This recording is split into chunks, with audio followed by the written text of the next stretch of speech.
Hello students, आज हम class 12 की फर्स्ट यूनिट स्टार्ट करेंगे। क्लास 12 की फर्स्ट यूनिट है इलेक्ट्रोस्टैटिक्स। इलेक्ट्रोस्टैटिक्स नाम को देखने से समझ में आ रहा है कि यह नाम दो वर्ड से मिलकर बना हुआ है, पहला इलेक्ट्रो, दूसरा स्टैटिक। यहाँ पर इलेक्ट्रो मीन्स होता है इलेक्ट्रिक चार्ज और स्टैटिक मीन्स होता है रेस्ट, मतलब ऐसा चार्ज जो कि रेस्ट में होता है। यहाँ पे हम ऐसे चार्ज की कहानी पढ़ने जाएंगे जो कि रेस्ट में होगा। इसके पहले 11th क्लास में आपने ऐसी चीज़ें पढ़े जो आप देख सकते थे, पर हमको यहाँ पर इलेक्ट्रोस्टैटिक्स में इलेक्ट्रिक चार्ज के बारे में पढ़ना है जिसे हम नेक्ड आई से नहीं देख सकते हैं। तो अब इसके बाद इसके अंदर दो चैप्टर डिवाइड किए गए। पहला है इलेक्ट्रिक चार्ज एंड फील्ड, ये आपकी 12th क्लास का फर्स्ट चैप्टर रहेगा। और सेकंड चैप्टर है इलेक्ट्रोस्टैटिक पोटेंशियल एंड कैपेसिटेंस। सबसे पहले हम पहला चैप्टर स्टार्ट करते हैं इलेक्ट्रिक चार्ज एंड फील्ड। उससे पहले इलेक्ट्रोस्टैटिक्स की डेफिनेशन हम देख लेते हैं कि इसको डिफाइन कैसे करेंगे। तो it is the branch of physics that studies electric charge at rest, मतलब ये फिजिक्स की एक ब्रांच है जिसमें हम इलेक्ट्रिक चार्ज जब रेस्ट में रहेगा उसके बारे में हम स्टडी करेंगे। नाउ फर्स्ट चैप्टर स्टार्ट करते हैं। फर्स्ट चैप्टर में हमको पहला टॉपिक रहेगा इलेक्ट्रिक चार्ज। तो इलेक्ट्रिक चार्ज के बारे में आपने पहले भी पढ़ा होगा। यह एक इंट्रिंसिक प्रॉपर्टी होती है किसी भी मैटर की। इंट्रिंसिक मीन्स होता है नेचुरल प्रॉपर्टी में, तो जो भी प्रॉपर्टी नेचुरल होती है किसी भी मैटर में उसको हमने इंट्रिंसिक प्रॉपर्टी बोले हैं। तो हम इसको बोल सकते हैं कि यह एक इंट्रिंसिक प्रॉपर्टी है इलेक्ट्रिक किसी भी मैटर की, तो ये नेचुरली किसी भी मैटर में प्रेजेंट होती है। इसकी मेन डेफिनेशन देख लेते हैं। It is the physical property of matter that causes it to experience a force when placed in an electromagnetic field. इसका मतलब, इसकी मीनिंग ये हुई कि यदि हम किसी भी मैटर को इलेक्ट्रोमैग्नेटिक फील्ड में रखते हैं तो वो जिस प्रॉपर्टी के कारण, जिस फिजिकल प्रॉपर्टी के कारण फोर्स एक्सपीरियंस करेगा उसी प्रॉपर्टी को हमने इलेक्ट्रिक चार्ज कहा है। अब यहाँ पे एक वर्ड आया है इलेक्ट्रोमैग्नेटिक फील्ड। तो इलेक्ट्रोमैग्नेटिक फील्ड को समझ लेते हैं। इलेक्ट्रोमैग्नेटिक फील्ड दो वर्ड से मिलकर बना हुआ है। पहला है इलेक्ट्रिक फील्ड, मतलब यहाँ पे दो प्रकार की फील्ड है, एक इलेक्ट्रिक फील्ड है और दूसरी मैग्नेटिक फील्ड है। तो इलेक्ट्रिक फील्ड रेस्ट चार्ज के कारण प्रोड्यूस होती है और मैग्नेटिक फील्ड मूविंग चार्ज के कारण प्रोड्यूस होती है। इन दोनों को मिलाकर इलेक्ट्रोमैग्नेटिक फील्ड बनती है। और इस इलेक्ट्रोमैग्नेटिक फील्ड में यदि हम किसी भी मैटर को रखेंगे तो वो एक फोर्स एक्सपीरियंस करेगा। वो फोर्स किसके कारण एक्सपीरियंस करेगा? इलेक्ट्रिक चार्ज के कारण करेगा। और नेक्स्ट पॉइंट है हमारा टाइप ऑफ चार्ज। तो टाइप ऑफ चार्ज आपको पहले से पता होगा, दो टाइप के चार्ज होते हैं, पॉजिटिव चार्ज और निगेटिव चार्ज। जो पॉजिटिव चार्ज होता है ये प्रोटॉन के कारण होता है और जो निगेटिव चार्ज होता है वो इलेक्ट्रॉन के कारण होता है। तो हम बोल सकते हैं कि positive charge is carried by proton and negative charge is carried by electron. इसके अलावा आपको ये भी मालूम होगा पहले से कि पॉजिटिव चार्ज मतलब कि like charge are repel to each other and unlike charge are attract to each other. यहाँ पे दोनों पॉजिटिव सेम चार्ज है, लाइक चार्ज है, तो एक दूसरे को रिपल करेंगे। यहाँ पे पॉजिटिव नेगेटिव चार्ज दोनों अपोजिट चार्ज है, अनलाइक चार्ज है, यानी कि एक दूसरे को अट्रैक्ट करेंगे। यहाँ पर नेगेटिव चार्ज दोनों सेम चार्ज है, मीन्स लाइक चार्ज है, इसके कारण ये दोनों आपस में रिपल होंगे। Next common symbols. Common symbol इसका कैपिटल क्यू होता है। इलेक्ट्रिक चार्ज का कॉमन सिंबल देख रहे हैं हम, कैपिटल क्यू या स्मॉल क्यू, दोनों में से हम कोई भी एक यूज कर सकते हैं। इसके बाद नेक्स्ट एसआई यूनिट। तो एसआई यूनिट इसकी कूलम्स होती है। यदि हम इसको स्मॉल में लिखेंगे तो कैपिटल सी लिखते हैं। इसके बाद नेक्स्ट टॉपिक हमारे पास properties of electric charge. Property of electric charge, यहाँ पे मेनली हमको तीन प्रॉपर्टी पढ़ना है। पहली प्रॉपर्टी है conservation of charge. Conservation of पहले भी आपने पढ़ चुके हैं। कंजर्वेशन ऑफ एनर्जी पढ़े हुए 11th क्लास में। कंजर्वेशन ऑफ मोमेंटम, ऐसे बहुत सारे कंजर्वेशन होते हैं। कंजर्वेशन की मीनिंग होती है संरक्षण, इसे हिंदी में संरक्षण कहते हैं। और इसमें हमने पढ़े है कि जैसे एनर्जी के लिए यदि हम डेफिनेशन देते तो एनर्जी के लिए देते हैं, energy can neither be created nor be destroyed but can only be transferred one from to another. मतलब एनर्जी को ना हम क्रिएट कर सकते हैं ना डिस्ट्रॉयड कर सकते हैं, बस इसे एक फॉर्म से दूसरे फॉर्म में चेंज कर सकते हैं। वैसे यहाँ पे चार्ज के लिए डेफिनेशन है, चार्ज के नाइदर बी क्रिएटेड मतलब चार्ज को बनाया नहीं जा सकता, नॉर बी डिस्ट्रॉयड मतलब इसका मतलब ये है कि ना ही तो डिस्ट्रॉय किया जा सकता, can only be transfer one form to other मतलब इसको केवल एक फॉर्म से दूसरे फॉर्म में चेंज किया जा सकता है। यदि हम इसकी दूसरे तरीके से डेफिनेशन दें, दूसरे तरीके से इसकी डेफिनेशन होगी the net charge of an isolated system is always constant मतलब किसी भी आइसोलेटेड सिस्टम का जो नेट चार्ज होगा, net charge means total charge होगा वो हमेशा कांस्टेंट रहेगा। मतलब कि उस आइसोलेटेड सिस्टम में यदि हम कोई भी चेंजेस लाने के बाद भी उसमें जो नेट चार्ज होगा वो इक्वल होगा। इसको एग्जांपल से समझ लेते हैं। तो यहाँ पे एक आइसोलेटेड सिस्टम ली हमने, इस आइसोलेटेड सिस्टम में 4 चार्ज रखे हुए हैं, एक पहला है +2 कूलम, दूसरा है -4 कूलम, तीसरा है +5 कूलम, चौथा है -3 कूलम। यदि हम नेट चार्ज निकालें इस आइसोलेटेड सिस्टम का तो नेट चार्ज हमारे पास आएगा Q net is equal to 2 + 5 -4 -3 तो कितना हो गया यहाँ पे 5 + 2 7 4 -7 तो यहाँ पे आ गया नेट चार्ज 0। तो ऐसा जरूरी नहीं कि नेट चार्ज 0 हो, नेट चार्ज कुछ और भी हो सकता है। इसके बाद इस आइसोलेट सिस्टम में हमने कुछ चेंज किए।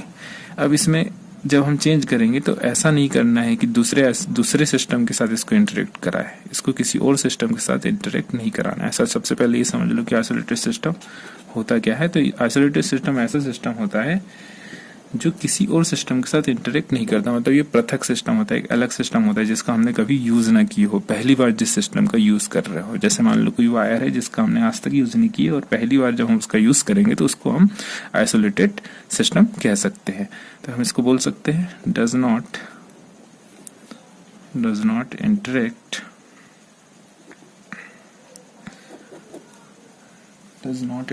विद अदर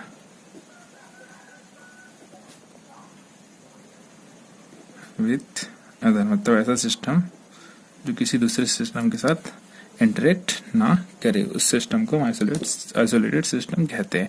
अब इस आइसोलेटेड सिस्टम में यदि हम कुछ चेंज लाएंगे, अब चेंजेस इसी आइसोलेटेड सिस्टम के अंदर लाना है, तो इसमें हो सकता है कि जो चार्ज इसमें अंदर हर चार्ज की वैल्यू अलग अलग है, हो सकता है इन सारे चार्ज की वैल्यू चेंज हो जाए। जैसे यहाँ पे +2 कूलम है, -4 कूलम है, यहाँ +5 कूलम है, -3 कूलम है।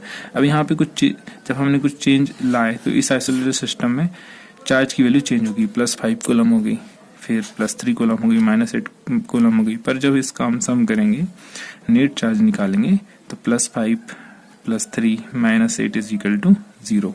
मतलब कि जो नेट चार्ज आ रहा है वो 0 आ रहा है, मतलब सेम आ रहा है। यहाँ पे जो नेट चार्ज रहेगा, यहाँ पे 0 नेट चार्ज है तो यहाँ पे भी 0 नेट चार्ज आएगा। मतलब हम बोल सकते हैं कि जो किसी भी आइसोलेटेड सिस्टम का जो नेट चार्ज होता है वो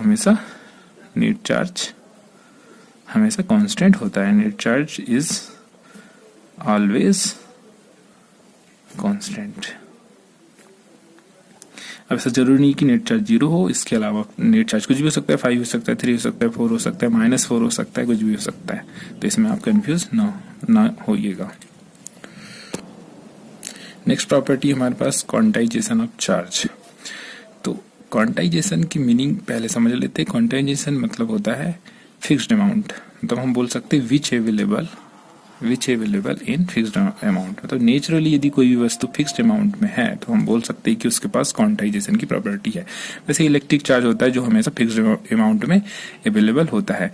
तो इसका अमाउंट कितना होता है ये देख लेते हैं। तो according to quantization of charge always exist in integral multiple of fundamental charge. मतलब फंडामेंटल चार्ज के इंटीग्रल मल्टीपल होगा हमेशा चार्ज, मतलब चार्ज की जो मैग्नीट्यूड होगा वो फंडामेंटल चार्ज के इंटीग्रल मल्टीपल होगा। जैसे ये चार्ज हमारे पास Q हमने लिए है, नेट चार्ज, ये फार्मूला है इसका, Q net is equal to ±NE।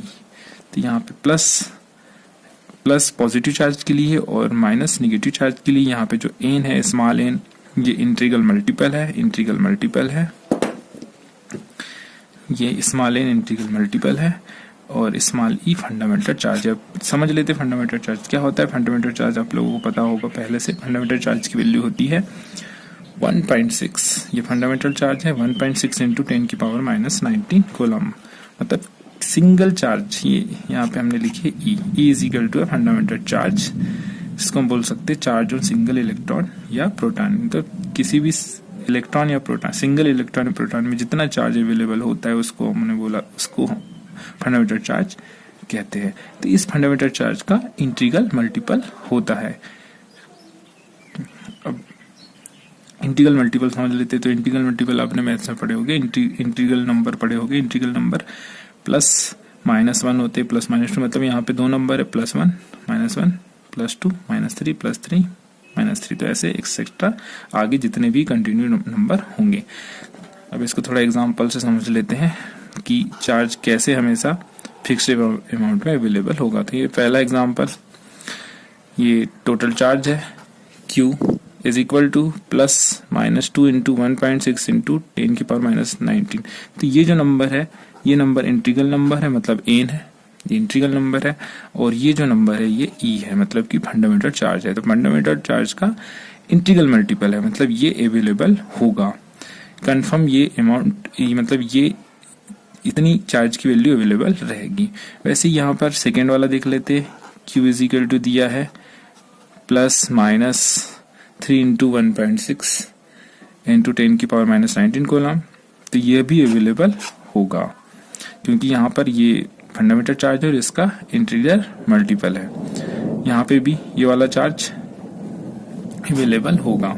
अब नेक्स्ट देखते हैं। ये हमारा फर्स्ट एग्जांपल था, ये सेकंड एग्जांपल था, ये थर्ड एग्जांपल था। फोर्थ एग्जांपल देखते हैं। फोर्थ एग्जांपल में क्या है, तो यहाँ पे नेट चार्ज जो है 1/2 इंटू 1/2 इंटू 1.6 इंटू 10⁻⁻19 कूलम है। यहाँ पर 1/2 इंटीजर मल्टीपल नहीं है। तो ये इंटीजर मल्टीपल नहीं होने के कारण ये चार्ज अवेलेबल नहीं होगा। इसके बाद नेक्स्ट फिफ्थ, पांचवा एग्जांपल, इसमें भी ये वाला नंबर इंटीग्रल मल्टीपल नहीं है। ये तो फंडामेंटल चार्ज है पर ये इंटीग्रल मल्टीपल नहीं है, तो ये भी पॉसिबल नहीं होगा। अब next property, additivity of charge. तो एडिटिविटी ऑफ चार्ज में नाम से ही समझ में आ रहा है कि यहाँ पे चार्ज को ऐड करने की बात की जा रही है। तो चार्ज को ऐड कैसे किया जाता है ये भी हम इसमें सीखेंगे, और जो इसकी जो डेफिनेशन, इसका जो स्टेटमेंट है वो भी देखेंगे। तो according to additivity of charge, net charge of an isolated system is equal to the algebraic sum of the present inside the system. इसका मतलब ये हुआ, किसी भी आइसोलेटेड सिस्टम का जो नेट चार्ज होगा वो उसके अंदर प्रेजेंट, उस आइसोलेटेड सिस्टम के अंदर प्रेजेंट जितने भी चार्ज है उसके अलजेब्रिक सम के बराबर होगा। जैसे कि एग्जांपल हमने ली यहाँ पे, ये एक आइसोलेटेड सिस्टम है। इस आइसोलेटेड सिस्टम में पहला चार्ज है +5 कूलम, दूसरा चार्ज है +3 कूलम, तीसरा चार्ज है -2 कूलम, चौथा चार्ज है +10 कूलम। अब इस आइसोलेटेड सिस्टम से हम नेट चार्ज निकाल लेते हैं। नेट चार्ज है +5 +3 +10 -2, तो नेट चार्ज आ गया हमारे पास 18 - 2 16 कूलम। तो ये नेट चार्ज हम इस तरीके से निकालेंगे, और इससे इस एडिटिविटी ऑफ चार्ज जो प्रॉपर्टी है इलेक्ट्रिक चार्ज की, वो ये बताती है कि जो नेट चार्ज होगा वो किसी भी आइसोलेटेड सिस्टम में जितने भी चार्ज प्रेजेंट है उन सब के सम के इक्वल होगा।